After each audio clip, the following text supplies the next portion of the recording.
what our club did to create awareness, I should probably give you all a bit of context on what Project Bornali does, what we're trying to achieve, what our goals are. So the main goal of Project Bornali is to create empathy along with awareness about autism and other physical disabilities. Because growing up, I personally experienced a great lack of empathy in our society for people who are different, for people who do not have social communication skills, who are just born a little different from us, who are special.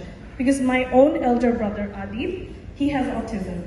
And growing up, if I had to give you one-liner about what his experience was in this society, I would simply just say that people have not been kind to him.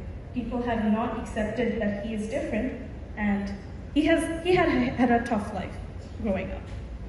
So that's why the focus of our Project Bornali is to create empathy.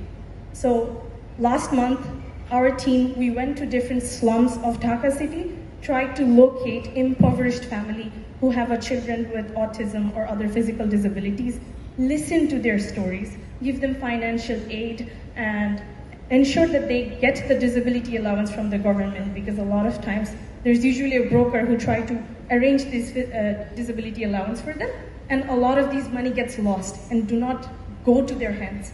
So we had an initiative to go and track these families and ensure that they fill out their paperwork by our team. We ourselves fill out their paperwork so that they receive those disability allowance. So on our process, we tried to talk to them and ask them to share their stories. There was this one time we came across a 14-year-old kid. His name was Ratul, and we went to Ratul's home. We sat down with his mother and his family, and we asked them, like, what's your story? What's Ratul's story? Like, how do people treat him? And Ratul's mother actually told us one of the most heartbreaking stories we've ever heard. Children of Ratul's age, Ratul's own companions, like his children of his age, they heat up metal rods and then they burn his hands. They tear his shirt. The local people, they do not allow him in the local mosque, the local madrasa or the school. Like, this is his life. He's just a 14-year-old kid who's just different. He's not like us. He's like my brother. He's a bit different. And this is what he has to go through. And the most heartbreaking thing is, people take advantage of their innocence, like their helplessness. A lot of times, many people have visited Ratul's home, and they've asked their mother to give them money. They're gonna bring some magical injection, some cure to relieve Ratul of his autism. But the thing is, this lack of awareness within our society, that people think that there's a cure for autism. There's no cure. The only cure is to accept them, to show them compassion, to let them live the way they is, to love them the way they are. So at some point, I stopped Ratul's mother, and I was like, you need to listen to me. There's no cure. There's no cure for autism. You just need to accept him for the way he is. And when I was saying these things to his mother, Ratul looked at me. My teammate, our deputy key person, Rufaida, she noticed that Ratul was staring at me with awe in his eyes, with a sense of gratitude that someone finally accepted him for the way he is. Someone is finally telling his mother that stop looking for cure. There's no cure. Stop going to hospitals. Stop paying these scammers like so much money when you're so poor. Like, Ratul looked at me. So, like, we try to share these stories from our Facebook page through the word of mouth. We also try to engage youth. We take volunteers for each of our projects. And when they actually go to these slums and they try to help, and they give them, like, we arranged an event where we gave them supplies. We gave them some financial aid, some money, and some goodie bags for these children filled with chocolates and chips, just as a token of happiness.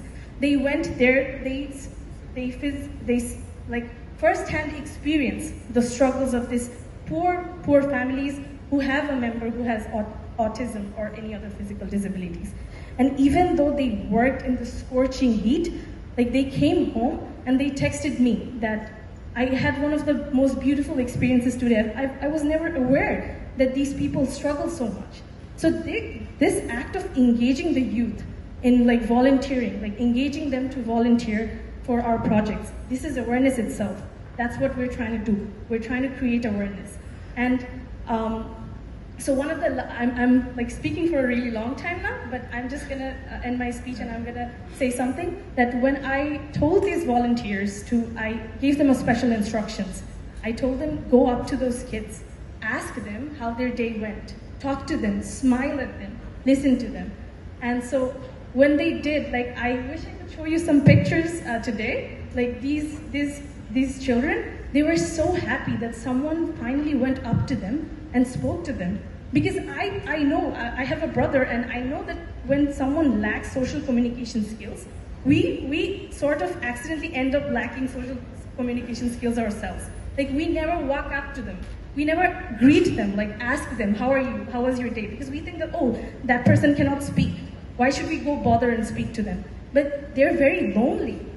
They're very lonely. They do not get the attention that we receive.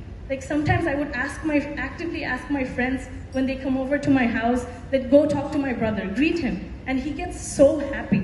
So I would request all of the audience here today that if you ever come across someone with autism or any other physical disease, go up to them.